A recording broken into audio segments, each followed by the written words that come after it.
नमस्कार। बहुत ही दुर्भाग्यपूर्ण ये चुनाव का दौर चल रहा है। अचानक तीसरे दौर के पहले महाराष्ट्र विधानसभा में विरोधी दल के नेता और कांग्रेस के वरिष्ठ नेता विजय वडेट्टीवार ने बिना किसी संदर्भ के मीडिया के सामने आकर एक ऐसी बात कह दी जिससे पूरा देश अचंभित हो गया। उन्होंने कहा मीडिया के सामने कि 26/11/2008 में जो पाकिस्तानी आतंकवादियों का हमला हुआ मुंबई में और उसमें जो वरिष्ठ पुलिस अधिकारियों की जान गई, उसमें से एक जो हेमंत करकरे जो थे वरिष्ठतम अधिकारी, उनका जो हत्या की गई, वो गोलियां जो उनके शरीर में गई वो आतंकवादियों की न होकर के किसी एक विशिष्ट संस्था को मानने वाले हिंदू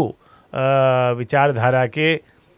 पुलिस अधिकारी की गोलियां थी। अब ये चीज़ उन्होंने अचानक 2024 के मई महीने में क्यों कही, इतने साल वो चुप क्यों रहे, इसी चुनाव में वो दौर तक चुप क्यों रहे, आखिर मकसद क्या था? सवाल आरोप बीजेपी और उनके सहयोगी दलों पर लगता है कि चुनाव में हम ध्रुवीकरण के हिसाब से सांप्रदायिकता ला रहे हैं, सांप्रदायिकता को आधार बना रहे हैं। लेकिन सवाल ये उठता है कि यहाँ तो कांग्रेस के वरिष्ठ नेता विरोधी दल जो विधानसभा में विरोधी पक्ष का नेता है वो खुद आकर के मीडिया के सामने कहता है और इस तरह की बात करती, तो सांप्रदायिकता कौन लाना चाहता है? क्या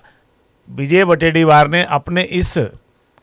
बयान से भारत के उन शहीद और जाबाज पुलिस अधिकारियों का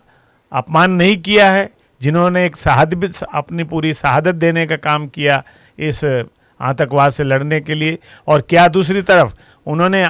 पाकिस्तान जैसे देश को एक मौका नहीं दे दिया कि ये कहने के लिए कि भारत झूठ फैला रहा था, उनके पुलिस अधिकारियों की मौत हमारे जिनका बदनाम किया जाता है देश को, उन आतंकवादियों की गोलियों से न होकर के उनके अपने अधिकारियों की गोलियों से हुई? ये सवाल ये उठता है कि कांग्रेस इतनी पुरानी पार्टी है और उनका नेता विरोधी दल अगर इस तरह की बात बयान देता है तो निश्चित रूप से एक सांप्रदायिक ध्रुवीकरण होने के अलावा एक असमंजस का माहौल फैलता है और एक ऐसी गलतफहमी देश के अंदर और देश के बाहर फैलती है जो देश की न्यायिक प्रक्रिया को, देश के हमारे पुलिस अधिकारियों को और पुलिस फोर्स को एक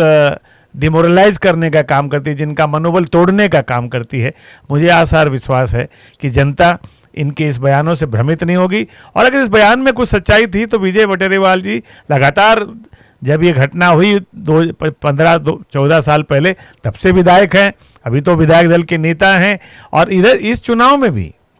2 दौर के चुनाव हो गए, उनके खुद के गृह क्षेत्र भंडारा और गोंदिया वहाँ चुनाव हो गया, तब वो क्यों नहीं बोले? ये समझ के बाहर है कि तीसरे दौर के चुनाव के अचानक 1 दिन या 2 दिन पहले मीडिया के सामने आकर इस तरह की गंभीर बात को कह के एक भ्रम फैलाने का काम जो उन्होंने किया है, जिससे सांप्रदायिक ध्रुवीकरण का उनका जो इरादा था वो लगता है कि वो बिल्कुल ही गलत है और देश की जनता उससे बिल्कुल भ्रमित नहीं होने वाली।